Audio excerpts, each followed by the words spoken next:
พ้นบ้าอีกอ่ะเงียบบ้าอีกแล้ว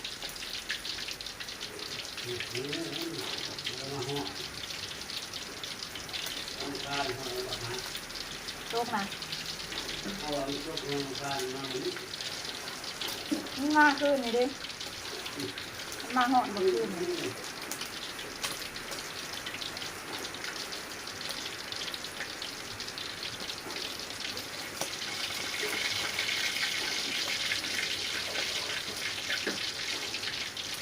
กินกาแฟก่อนกินกาแฟดื่มกาแฟสิน้องฮะ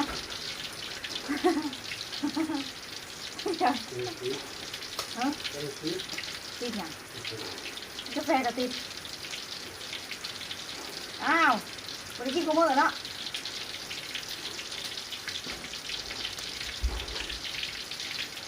ก็จะไปที่ไหน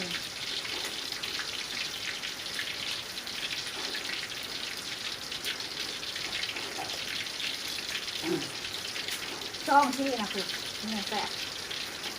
ช่องที่เหลือง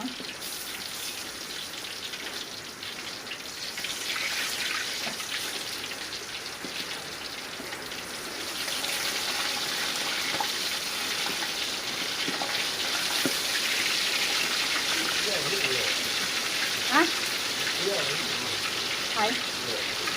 จะเลี้ยงงัวมั้ยไปเขางัวปะมันเมื่อกับสองแล้วที่เรามาวางหันเรามานอนดำนา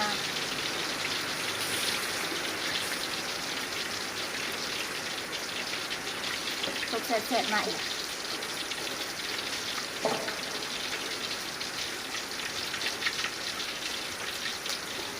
ยังมาเล่นกับมาค่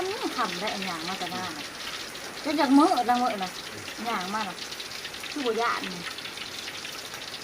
ต้นเยอะต้นเยอะเพราะมันเคยพาอยู่ได้แต่เราอยู่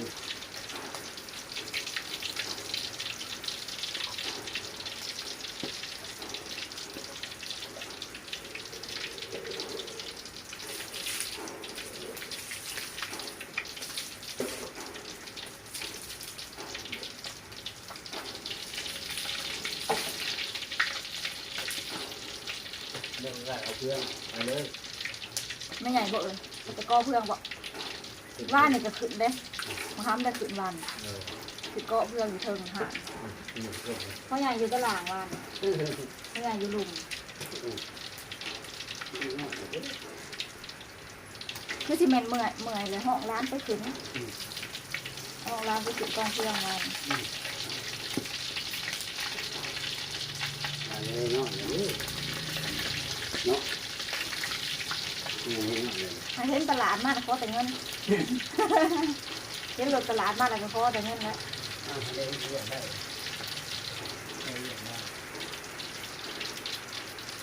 เผากันอยู่บนมะอยู่กันเอาละเอาใหญ่แล้วสบายดีเด้อพี่น้องทักทายสบายดีพี่น้องสูงเก่าสูงเกลือก็สูงฟังน้องไม้สูตรยังไม่ได้เปลี่ยนทอดปลาให้มันบางพรได้เอาสกัดถึงจะหาอาบน้ำเลยจะได้เปลี่ยนซึ๊บบางพรระยะทอดปลาทูนะครั้งแรกน้องไปเตาน้องพรมากินไปเตาคนบริเคยกินแล้วนะไปเตาเราแบบเดี๋ยวคอยกินเดี๋ยวโดนมันจะติดยามันโดนติดยาเขาบอกให้ทอดให้เราบริคอยกินดูปกติทอดใส่อันนั้นเนาะทอดใส่แป้งนะซุปแป้งแล้วก็ทอดแล้วก็แป้งเบิดใส่สีตัวเนี้ยทางฝนกระตกเล่นกระไปยังไงฝนกระเต้ากระเสือกมาอีกเด้ง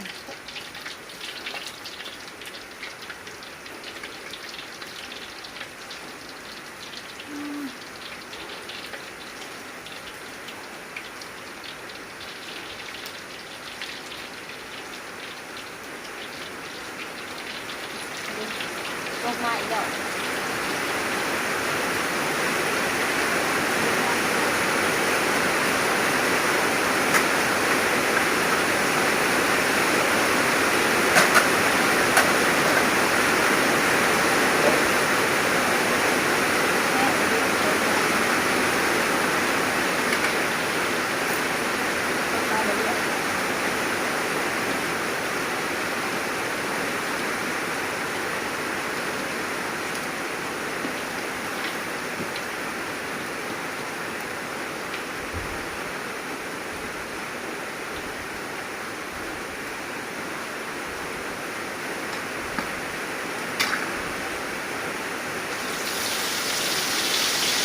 ม่ทอดให้กันมาขึ้นเลยเนาะ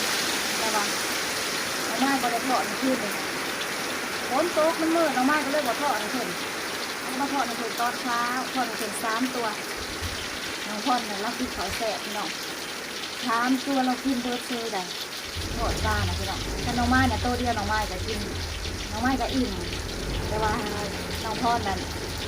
3 ตัวเรากินนะเรากินข้าวแซ่บพี่น้องส้มกระโตนเราแล้วนางกินข้าวน่ะแซ่บแซ่บคือยังเรากินยังเราก็แซ่บน้องไม้ก็เลยเห็นให้เพิ่นกินซ้ำเพิ่นอิ่มพี่น้องเพราะว่าเด็กน้อยกำลังขยายโตเลยพี่น้องเขาก็สิบ่ให้กินกันเดี๋ยวสิล้างสินะเด้ให้เพิ่นกิน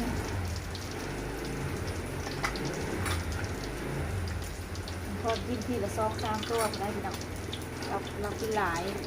เรากินข้าวแซ่บบอกที่อาจารย์ออกมาติดกาแฟต้องกินกันนะพี่น้องเสือที่ช่องอะไรนะอากาศมันสีเย็นๆก็เลยอยากกินอุ่นๆค่ะได้พี่น้อง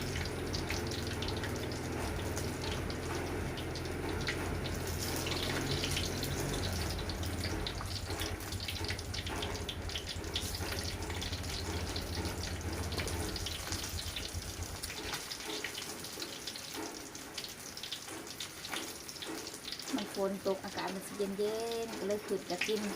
อุ่นๆดูสิพี่น้องก็บ่ค่อยกินดูดออกกินร้ายกะหนาค่ำกินร้ายกะหนาไปจากนั้นพี่น้อง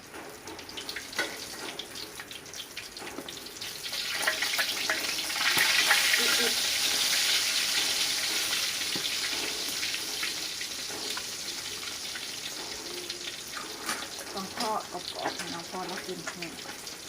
ทอดกรอบๆแบบนี้เดี๋ยวไหมน้องพอแล้วกินกรอบ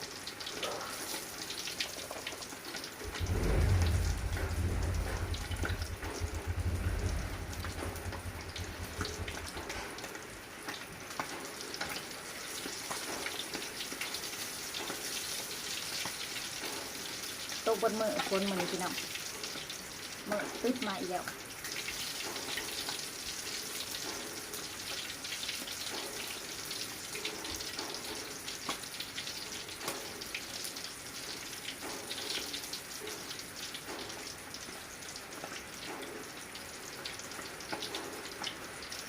คนเศร้ามาได้ถึงเศร้าจะไปตลาดเนี่ย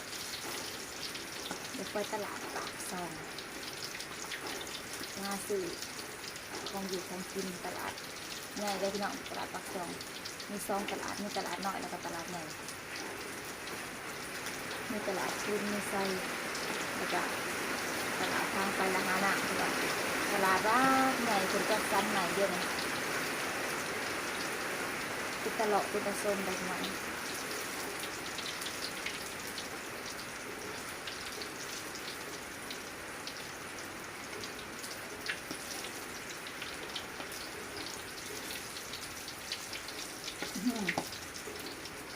กินเบิดเรียบร้อย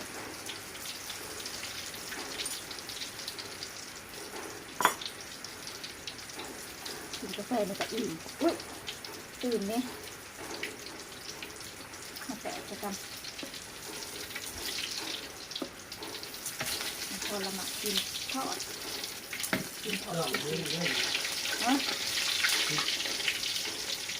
นี่นะ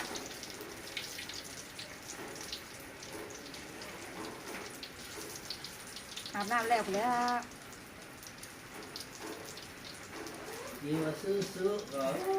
ยาอะไรคิดบอกเมื่อไงล่ะซื้อเป็นว่า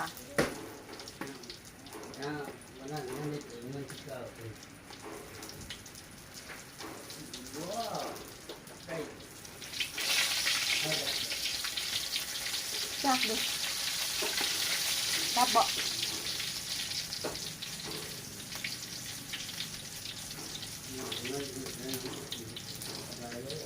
ของไฟคือกันมันจะเริ่มต้นเดือนใหม่ได้มันก็อืดเลยเนาะ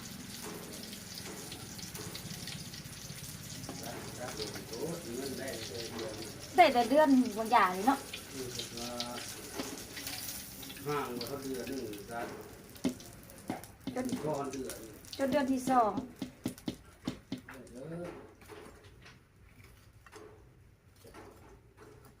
คุมือนี่เงิน YouTube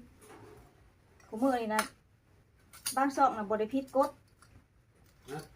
บางซ่องก็บ่ได้ผิดกฎแต่ว่าทาง YouTube น่ะเพิ่นบ่ออกเงินให้คุมือนี่นะเพิ่นอยากตัดก็ตัดคุมือนี่นะ เห็นรายได้รายเขาตัดทิ้ง ต้องรายได้ เขาก็ปิดการสร้างรายได้เฮา แบ่งปันมาช่องน้อย บ่ได้ผิดกฎบ่ได้ผิดหยังเพิ่นอยากปิดเพิ่นก็ปิด YouTube บ่ออกให้คุมือนี่คือเขาจะว่าเอาดิสิเรียบร้อยพี่น้องซ่องใหญ่ๆซ่องเป็นเงินเด้ได้รายได้หลายเพิ่นก็ปิดบ่ให้สร้างรายได้เพิ่นก็ปิดไว้น้ำมันแตกใส่ตุ๊กเลย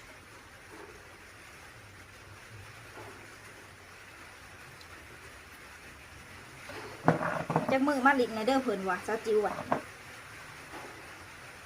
เนี่ย จิ๋วแล้วว่ะมันแดดไปแล้วว่ะปิดมาหุงไปตามซุ่มเพิ่นไหวได้อู้มีแต่ของอันดีทองเนาะพี่น้องมาหุงโอเคจ้ะพี่น้องพบกันใหม่คลิปหน้าฝนมาอีกแล้วจะหาอาบน้ำก่อนพี่น้อง